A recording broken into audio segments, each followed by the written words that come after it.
Assalamualaikum warahmatullahi wabarakatuh. Perkenalkan, nama saya Simon Suhendri Pardede, NIM 211030022, Program Studi Sosiologi Karyawan. Baiklah teman-teman, pada kesempatan kali ini saya ingin menjelaskan tentang teori sosiologi modern, yaitu teori pertukaran sosial. Pada kesempatan ini, teori pertukaran sosial memiliki pengertian yaitu yang dikembangkan oleh Tybalt dan Kelly, merupakan teori sosial yang menjabarkan bagaimana cara seseorang berhubungan dengan orang lain. Lalu, seseorang itu dapat menentukan sebuah keseimbangan antara keuntungan dan pengorbanan yang didapatkan dari berhubungan tersebut.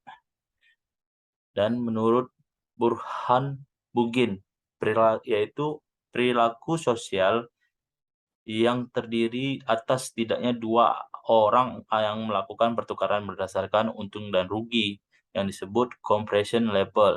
Teori ini dapat dipraktikkan dalam konteks komunikasi interpersonal dan komunikasi kelompok kecil.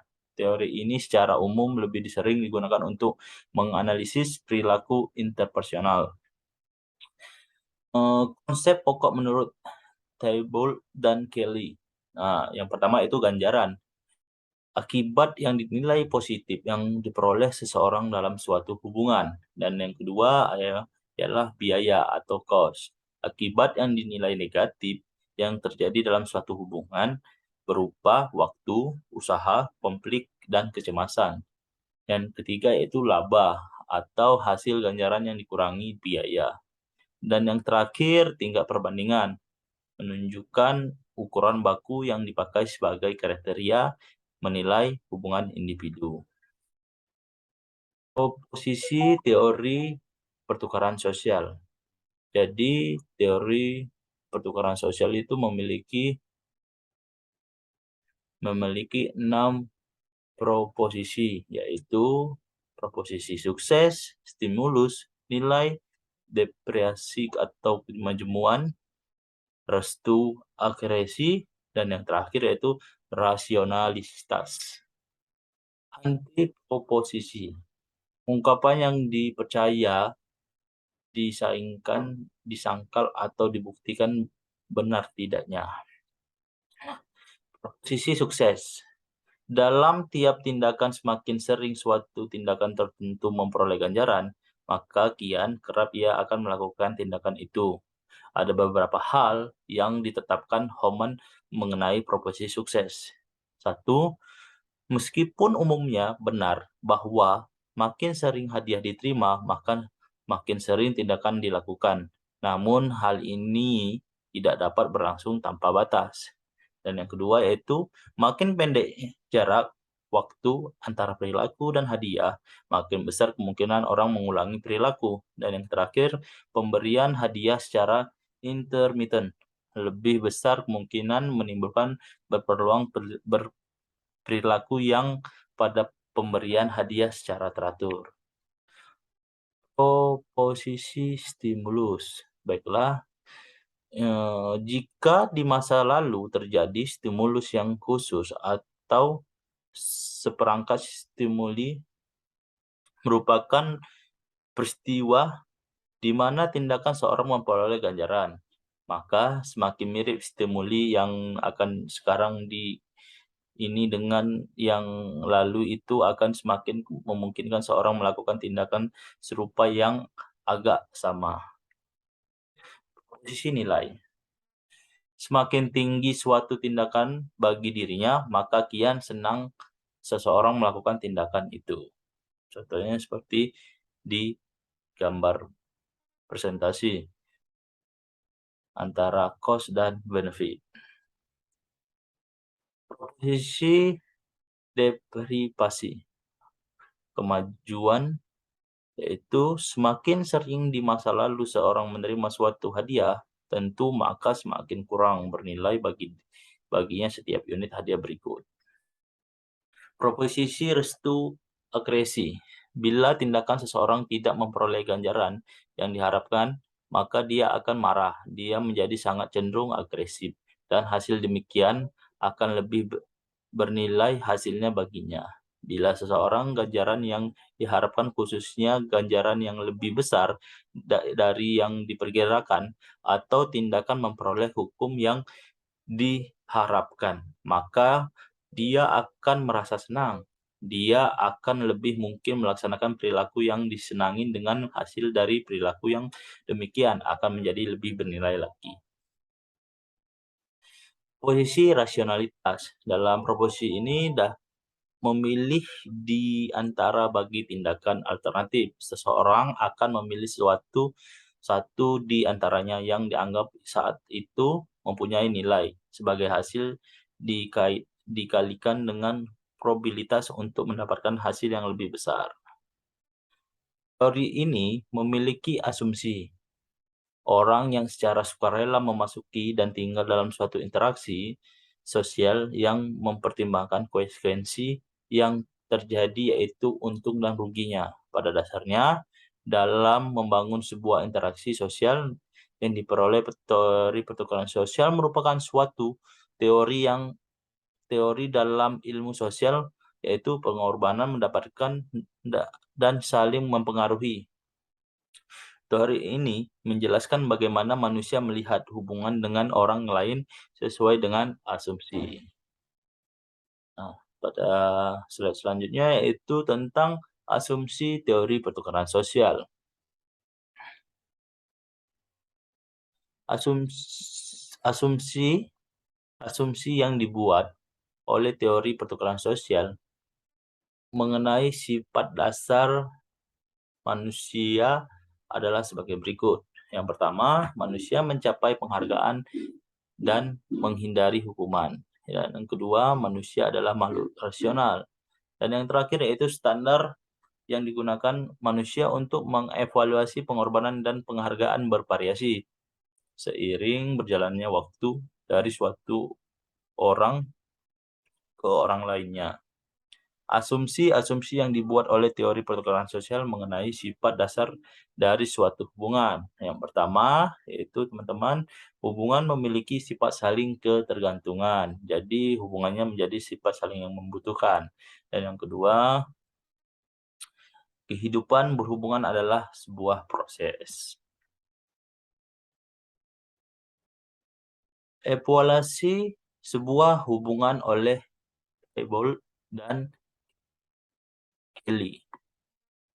Level perbandingan, yaitu compression level, standar yang mewakili perasaan mengenai apa yang harus diterima dan dikorbankan dalam suatu hubungan.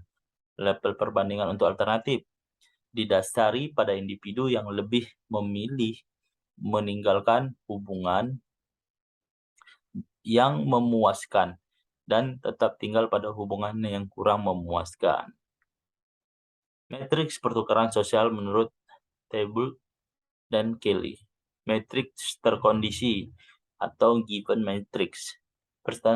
Presentasi pilihan-pilihan perilaku dan hasil akhir yang ditentukan oleh kombinasi faktor eksternal dan internal. Dan yang kedua yaitu matriks efektif. Presentasi perluasan perilaku alternatif yang hasil yang akan menentukan pilihan perilaku dalam pertukaran sosial. Dan yang terakhir yaitu matriks disposisional, presentasi pada dua orang atau lebih tentang bagaimana mereka harus saling bertukar penghargaan. Teori pertukaran ini berfokus untuk analisis dan mikro, utamanya pada tingkat realitis sosial atau interpersonal.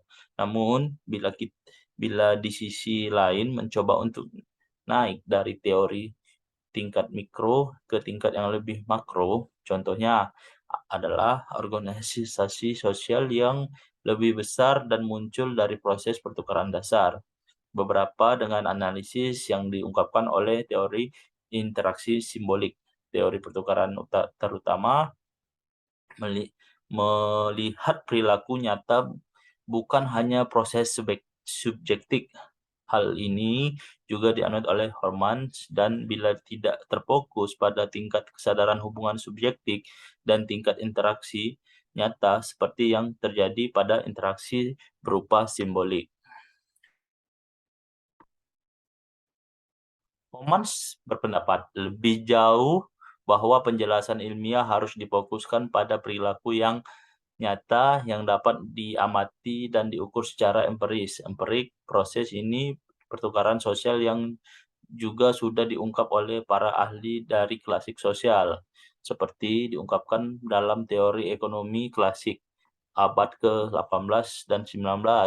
Ekonomi seperti Adam Smith telah menganalisis ekonomi individu yang tidak dapat dilihat ukurannya. Dia mengasumsi bahwa transaksi pertukaran akan terjadi hanya jika kedua belah pihak mendapatkan keuntungan dari pertukaran dan kesejahteraan masyarakat luas yang dapat dengan mudah diamankan jika individu yang tersisa untuk menggeser kepentingan pribadi melalui pertukaran pribadi dinegosiasikan. Lévi-Strauss merupakan seorang antropolog yang berasal dari Prancis. Ia mengembangkan perspektif teori dalam pertukaran sosial. Dianalisisnya praktik pernikahan dan kekerabatan sistem masyarakat primitif. Dianalisisnya pola umum adalah seorang yang menikahi putri saudara ibunya. Lévi-Strauss